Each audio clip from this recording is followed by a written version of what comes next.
Or simple check-ins with people around you, taking what they say seriously and encouraging them to seek help. These are some steps that could help prevent suicide. The Institute of Mental Health is highlighting the importance of identifying risk and intervening early. This, as a new study found that nearly 8% of adult Singaporeans have thought about killing themselves at some point in their lives. Results shared exclusively with CNA showed that among the 8% who had notions of taking their own lives, nearly 18% made plans to do so. About 10% of those who had such thoughts acted on them. Furthermore, more than 4 in 5 of those who acted on such suicidal thoughts did so within a year. In assessing suicide risk, the IMH study also found it was important to keep an eye on those who have certain traits. Suicide attempts were more likely for those with a history of anxiety disorders or emotional neglect, as well as those who have experienced parental separation, divorce, or the death of a parent before the age of 18. Tomorrow we speak with Dr. Maithili Subramaniam. She's Assistant Chairman, Medical Board Research at the Institute of Mental Health. And of course, Mr. Phua Chun Yat. He's Chief Operating Officer at the Samaritans of Singapore, or SOS. Let's start with you, Dr. Maithili. We just heard there the things we should look out for in people who are more likely to take their own lives. Insofar as people do differ a great deal, is there an identifying set of traits that point to a certain mental condition of those who are more likely to be taking their own lives? You're right. There could be a lot of factors which, lead to a person wanting to take their own lives. But what has resounded with me in my research is actually a theory that was put forward a long time back called the interpersonal theory of suicide by Joyner.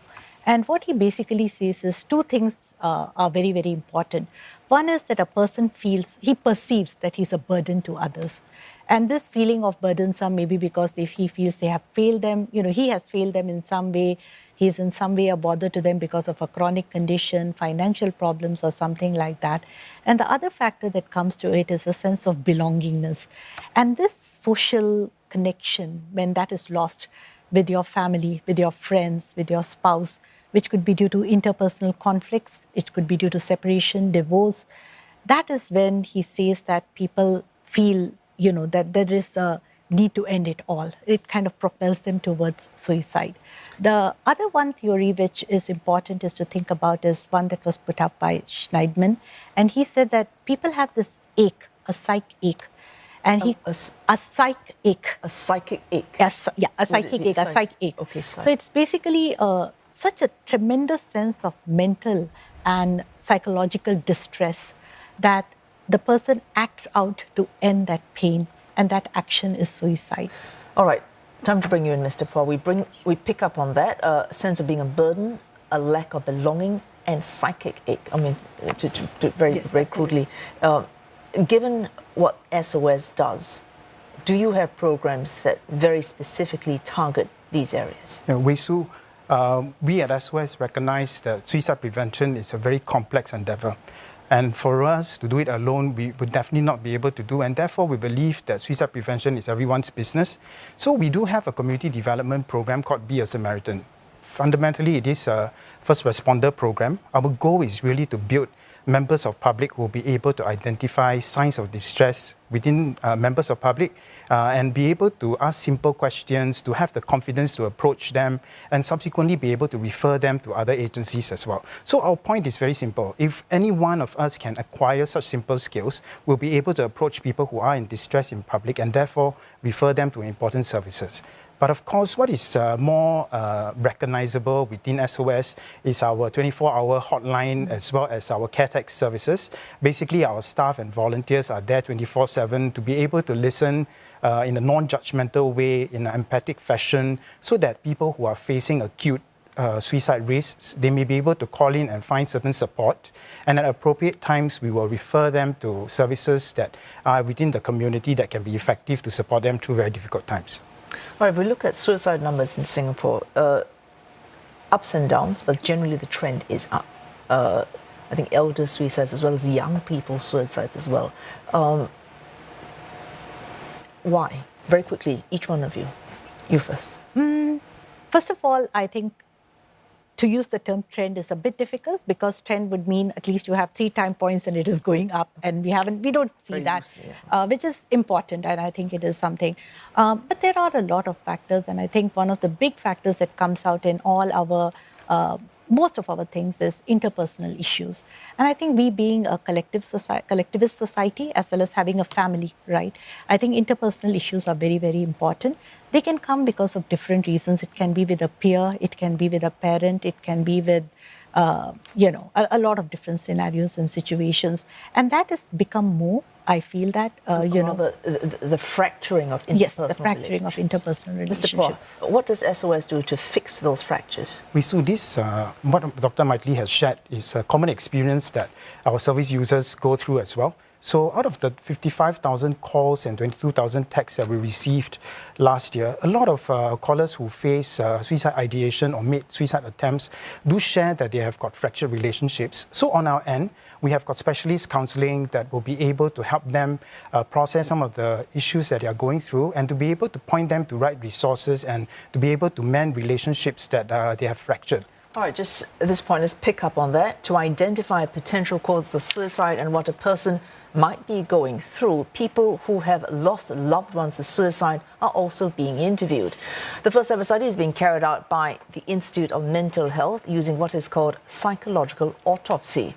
Sherlyn Spell speaks to one individual who has lost a family member to suicide.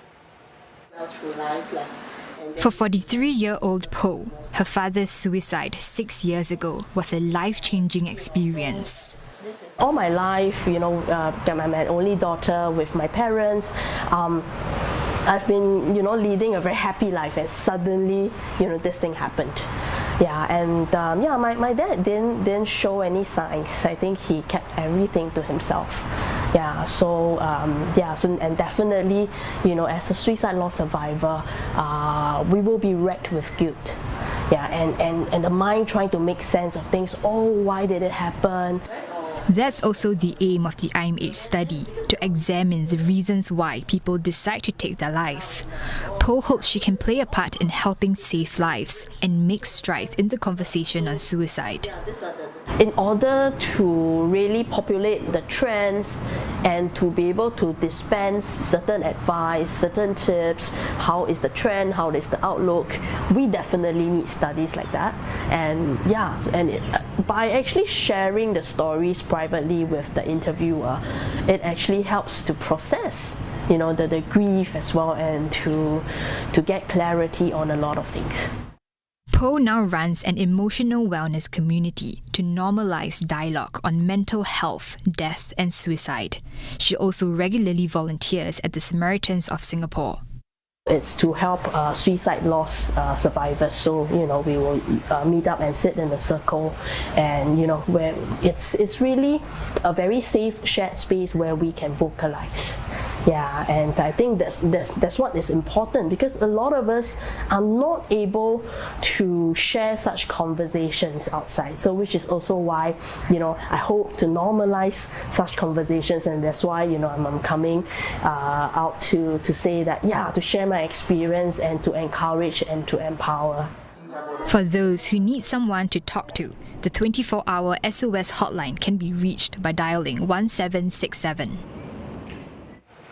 Dr. Maithili, picking up from that lady, she talked about being racked with guilt. How does normalizing the conversation on suicide take away that guilt? I think one of the things that I have noticed, I was just thinking about it the other day, any death, right, when we lose a loved one for any reason, I think there's always a little bit of guilt. Could we have done more? Could we have supported them better in their last days? Was I too busy with other things? Whereas for a person who loses a loved one to suicide, the guilt is tremendous. And for many of them with the acute grief, which is a lot of sense of loss and, pain and longing that they have, it is intermixed with guilt, because they feel that, did I not pick up anything? Did I, for some reason, not support them enough? What was it that was happening that I missed some of these clues? And when they talk to other people, what they realize is, everybody has has gone through similar experiences. The other loss survivors have also gone through a similar experience. It's not unique to me. All of us feel this way. We could have done more. We have done our best sometimes, and we still couldn't pick up the signs, or, we have done our best, but you could not stop it. So I think it helps them to understand each other better. Okay, sorry, the time is running out, but I really do want to get to these questions for both of you. For those who want to take their lives and you want to stop them, for those who have lost one to suicide, where can they get help very quickly? Mr. Phua, and then you, Dr. Maithili. Just now we talked about SOS hotline 1767. We actually have got a text line that people can get us on WhatsApp. It's 9151 1767. If they face certain crisis or distress at any point in time, it's a 24/7 service. They can call us or text us anytime. But what is more important for survivors of suicide, they are able to call in at the same numbers, but we have got, just like Paul had shared just now, we have got support groups that are facilitated by people who have lived experience, and recognizing that grief processes can be unique and prolonged.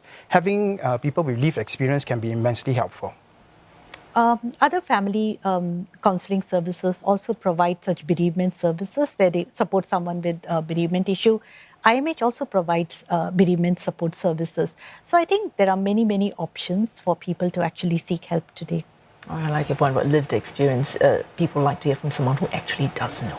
Right. Thanks so much for joining us this evening, Dr. Maithili Subramaniam, Assistant Chair, Medical Board Research at IMH, and Mr. Phua Chun Yet, Chief Operating Officer at SOS. Thanks so much for coming in this evening. Thank you. Thank you.